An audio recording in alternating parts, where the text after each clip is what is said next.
کو بیان کرنے کا یہ لیتے ہیں، وہ کہتے ہیں کہ جناب اس سے ظاہری خزانے بھی مراد ہے، اس سے باطنی خزانے بھی مراد ہے، بلکہ کچھ شارحین نے یہ جملہ ارشاد فرمایا کہ حضرت ابو ہریرہ رضی اللہ تعالیٰ عنہ جب یہ حدیث پاک سنایا کرتے تھے تو آپ فرماتے تھے، ایک لفظ بولتے تھے، حضرت ابو ہریرہ رضی اللہ تعالیٰ عنہ آپ فرماتے تھے کہ یہ جو خزانے ہیں جن کی چابیاں اللہ رب العالمین نے اپنے محبوب کو عطا فرما دی ہیں، اے اہل فارس، اے اہل یمن، آپ لوگ ان سے مستفید ہو رہے ہو۔ کیا مطلب کہ مصطفیٰ کو خزانوں کی چابیاں اور علاقہ فتح عمر کر رہے ہیں، چابیاں مصطفیٰ کو اور علاقہ فتح کر رہے ہیں عثمان غنی، چابیاں محمد عربی کو عطا فرما رہی ہے، علاقے فتح کر رہے ہیں عمر فاروق۔ تو پتہ چلا اس حدیث سے جو اس مسئلے کا استنباط بھی ہوتا ہے کہ خلفائے راشدین کی فتوحات کو جناب محمد مصطفیٰ نے اپنی فتوحات قرار دے کر یہ ثابت کر دیا کہ خلفائے راشدین ناحق خلیفے نہیں ہیں، بلکہ محمد عربی کے دربار سے منظور شدہ خلفاء ہے۔ اور یہاں پر علماء نے یہ بھی کہا کہ خزائن الارض فرمایا، زمین کے سارے خزانے، یعنی جتنے بھی نباتات ہیں، جتنے بھی جمادات ہیں، جو کچھ بھی زمین کے اندر ہے، چاہے ان کا تعلق دھاتوں سے ہو، چاہے وہ پیٹرولیم کی صورت میں ہو، چاہے وہ تیل کی صورت میں ہو، چاہے وہ گیس کی صورت میں ہو، جو زمین کے اندر خزانے موجود ہیں، چاہے وہ کسی بھی روپ میں ہو، اللہ رب العالمین فرما رہا ہے اے میرے معبود، میں نے ان کی چابیاں آپ کو عطا فرما دی، اور ان علاقوں کی فتح جن لوگوں نے کی حضور نبی کریم صلی اللہ علیہ وسلم کے غلاموں نے فرمائی، ان کے دور میں انہوں نے یہ علاقے فتح کر لی ہے، ان چیزوں سے وہ مستفید ہوئے۔ بلکہ علماء شارحین حدیث نے یہ بات بھی نقل فرمائی، وہ فرماتے ہیں کہ یہ جتنے بھی جانور ہیں یہ بھی خزائن الارض میں آتے ہیں، ان جانوروں کے اندر جو نطفے پیدا ہوتے ہیں وہ بھی چونکہ زمین کی خوراک کھانے سے پیدا ہوتے ہیں، وہ بھی خزائن الارض میں آتے ہیں۔ اس لیے جو اس کائنات کے اندر چیز موجود ہے وہ خزائن الارض میں شامل ہے، اور اللہ رب العالمین نے ان تمام خزانوں کی چابیاں جناب محمد مصطفیٰ کو عطا فرما دی۔ اس لیے کسی پنجابی والے نے یہی ترجمہ کیا تھا کہ رب نے فرمایا کہ میں خالق ساری دنیا دا، تو مالک ساری دنیا دا، میں خالق ساری دنیا دا، تو مالک ساری دنیا دا، کسے منگتے نو نہ موڑی، کسے منگتے نو نہ موڑی، خزانے سارے تیرے، عرش والے فرش والے، عرش والے فرش والے، دیوانے سارے تیرے۔ تو اللہ کے پیارے محبوب کریم صلی اللہ علیہ وسلم نے ارشاد فرمایا وَإِنِّي أُوتِيتُ مَفَاتِيحَ خَزَائِنِ الْأَرْضِ، اور میں محمد عربی یہ دعویٰ کر رہا ہوں کہ اللہ رب العالمین نے زمین کے خزانوں کی چابیاں میں محمد مصطفیٰ کو عطا فرما دی۔ سات چیزیں ہو گئی، اور آٹھویں چیز جو اس حدیث پاک سے مستنبط ہوتی ہے وہ یہ ہے کہ حضور نے اگلا جو لفظ بولا، ارشاد فرمایا واللہ واللہ ما اخاف علیکم ان تشرکوا بعدی، میں اللہ کی قسم اٹھا کے کہتا ہوں کہ مجھے میرے بعد تمہارے بارے میں شرک کے اندر مبتلا ہونے کا کوئی خوف نہیں ہے۔ مجھے میرے بعد تمہارے اندر شرک میں مبتلا ہونے کا کوئی خوف، مجھے تمہارے لیے کوئی خوف نہیں ہے کہ میری امت شرک میں مبتلا ہو جائے گی۔ یہ الگ بات ہے کہ حدیث پاک میں حضور نبی کریم صلی اللہ تعالی علیہ وسلم ارشاد فرماتے ہیں کہ قبیلہ دوست کی عورتیں جتنے تک بتوں کا طواف نہیں کریں گی قیامت نہیں آئے گی۔ یہ حدیث ہے، کیونکہ ہو سکتا ہے نا کہ اس حدیث کے سننے کے بعد کوئی آپ کے سامنے یہ حدیث پڑھے تو میں پہلے ہی پڑھ دوں۔ یہ حدیث پاک ضرور ہے کہ حضور نبی کریم نے فرمایا اتنے تک قیامت نہیں آئے گی جتنے تک قبیلہ دوست کی عورتیں بتوں کا طواف نہیں کریں گی۔ تو اس کا جواب علماء شارحین نے دیا۔ شارحین حدیث کے یہ علماء اس چیز کا جواب ارشاد فرماتے ہیں کہ یہ حدیث اپنی جگہ پہ ٹھیک ہے، لیکن اس کا تعلق ہے صرف ایک قبیلے کی چند عورتوں سے۔ اس حدیث پاک میں حضور نبی کریم اپنی پوری امت کی بات فرما رہے ہیں، اس لیے اس ایک قبیلے کی چند عورتیں ان کا جو ہے وہ استثناء ہو جائے گا، اور باقی ساری امت کے لیے حضور نبی کریم صلی اللہ علیہ وسلم یہ ارشاد فرما رہے ہیں کہ مجھے پوری امت کا شرک کے اندر مبتلا ہونے کا کوئی خوف ہے۔ پتہ چلا جن لوگوں کو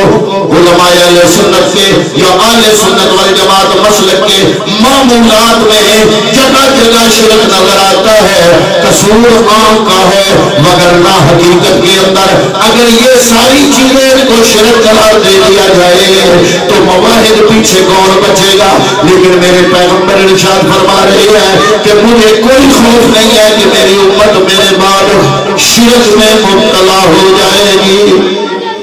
اگلی بات، حضور نبی کریم صلی اللہ علیہ وآلہ وسلم نے اس حدیث پاک میں،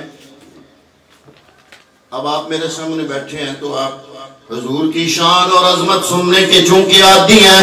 میں آپ کے سامنے حضور کی عظمت اور شان بیان کر رہا ہوں۔ جیسا مجمع و ماحول ہو ایسی گفتگو ہوتی ہے۔ اس پوری حدیث پاک میں حضور نبی کریم نے نہ تو نماز کی بات کی، نہ روزے کی بات کی، نہ دیگر عبادات کی بات کی۔ اس بات کا یہ مطلب نہیں کہ نماز روزہ حج زکات ضروری نہیں، وہ اپنی جگہ پہ فرض ضرور ہے، لیکن صحابہ کرام رضوان اللہ تعالی علیہ مجمعین کے عاشق مصطفیٰ ہونے کا اور حضور کی شانیں سننے میں وہ لوگ کتنے سیریس تھے اور سنجیدہ تھے،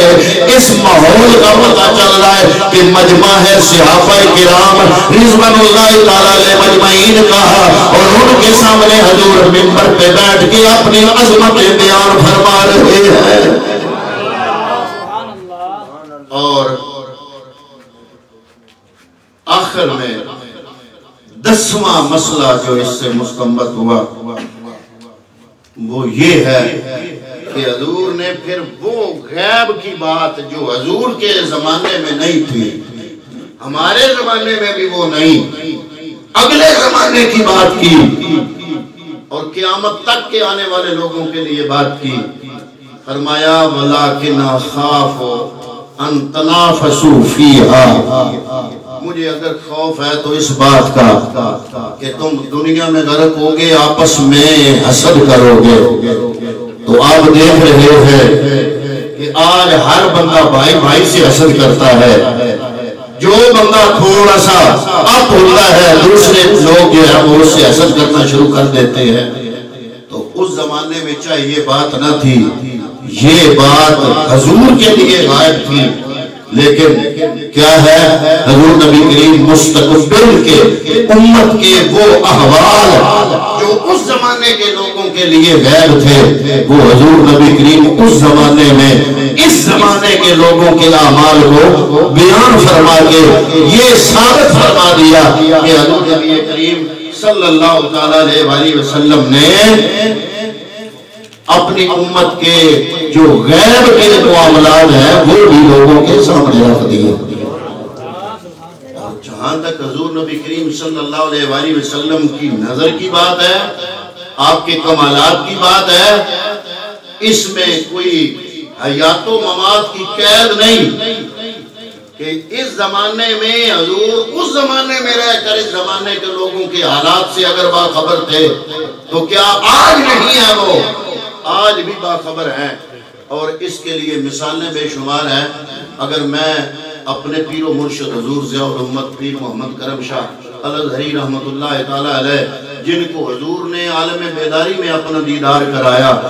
وہ واقعہ پیش کروں آپ کے سامنے، تو ہو سکتا ہے کہ کوئی دوسرے عقیدے والا بندہ یا کسی کوئی نہ ماننے والا پیر صاحب کو اس واقعے کا انکار کر دے، یا میں اگر واقعہ آپ کے سامنے رکھوں حضرت خواجہ پیر سیال کا، تو ہو سکتا ہے جو پیر سیال کو نہیں مانتا وہ اس واقعے کا انکار کر دے۔ میں آپ کے سامنے خاندان ولی اللہ یعنی حضرت شاہ ولی اللہ کے خاندان کا ایک واقعہ آپ کی خدمت میں پیش کرتا ہوں۔ حضرت شاہ ولی اللہ خود لکھتے ہیں اپنے والد محترم حضرت شاہ عبد الرحیم کے بارے میں۔ حضرت شاہ عبد الرحیم اپنے والد محترم کے بارے میں لکھتے ہیں، انفاس العارفین جو حضرت شاہ ولی اللہ کی کتاب ہے، اس کا صفحہ نمبر 41 صفحہ نمبر 41 حضرت شاہ ولی اللہ اپنے والد محترم حضرت شاہ عبد الرحیم کے بارے میں رقم کرا لیں۔ اب شاہ ولی اللہ کی وہ ذات ہے جس کو ماننے کے لیے ہر کوئی دعویدار ہے، دیوبندی بھی ماننے کے دعویدار ہے، بریلوی بھی ماننے کے دعویدار ہے، اہل حدیث بھی ان کا بڑا ادب اور احترام کرتے ہیں اور ان کو اپنے بڑے بڑے اکابرین کا استاد تسلیم کرتے ہیں۔ حدیث کے میدان کے اندر حضرت شاہ ولی اللہ کی ذات وہ ذات ہے جن کو سارے مکاتب فکر سلام کرتے ہیں، ان کی عزت و احترام کرتے ہیں۔ حضرت شاہ ولی اللہ رحمت اللہ تعالی علیہ اپنے والد محترم حضرت شاہ عبد الرحیم کے بارے میں واقعہ درج فرماتے ہیں، کتاب ہے انفس العارفین صفحہ نمبر 41 پر یہ واقعہ درج ہے۔ حضرت شاہ ولی اللہ لکھتے ہیں کہ حضرت شاہ عبد الرحیم آپ فرماتے ہیں کہ میں بیمار ہو گیا، بخار ہوا بہت زیادہ، اتنا زیادہ بخار کہ بخار کی اگر میں تپنے لگا اور مجھے اپنی زندگی کی کوئی امید باقی نہ رہی۔ اچانک میں نے محسوس کیا کہ حضرت شاہ عبدالعزیز محدث دہلوی تشریف لائے۔ کون؟ شاہ عبدالعزیز۔ میں نے کہا جی ہمارے تو کہتے ہیں کہ مر گئے، خبریں جو کتنے آئے؟ جناب شاہ عبدالعزیز آئے، انہوں نے فرمایا آئے شاہ عبدالعزیز۔ حضرت شاہ عبد الرحیم لکھتے ہیں اور کہتے ہیں فرماتے ہیں کہ وہ آ گئے، انہوں نے فرمایا اے بیٹے تیری بیماری کی خبر تاجدار مدینہ تک پہنچ چکی ہے، وہ تجھے اپنی زیارت کے لیے، تجھے دیکھنے کے لیے تیرے پاس تشریف لا رہے ہیں، لیکن اس طرف دروازہ ہے، اس طرف تیری ٹانگیں ہیں، اپنی ٹانگیں دروازے سے ہٹا لو تاکہ بے ادبی نہ ہو۔ آپ واقعہ سنیں، ہمارے علماء نے اس سے زیادہ نہیں لکھا، کم ہی لکھا ہے۔ جتنا یہ لکھا ہوا ہے کہ جناب انہوں نے کہا کہ اے میرے بیٹے اپنی ٹانگیں ہٹا لو، اپنی ٹانگیں ہٹا لو، اس طرف دروازہ ہے، حضور نبی کریم تشریف لا رہے ہیں۔ آپ فرماتے ہیں میں اس قدر بخار میں تپ رہا تھا، میرے جسم میں کے اندر کوئی صفت طاقت نہیں تھی، بولنے کی بھی طاقت نہیں رہی۔ میں نے اشارہ کیا اپنے شاگردوں سے کہ میری ٹانگیں دروازے سے ہٹا دو، شاگردوں نے میری چارپائی ہٹائی، دروازے سے ٹانگیں ہٹا دی، ٹانگیں ہٹتی گئی۔ میں نے محسوس کیا کائنات کے تاجدار، 1.25 لاکھ نبیوں کے سردار جناب محمد مصطفیٰ صلی اللہ علیہ وسلم جلوہ افروز ہوئے۔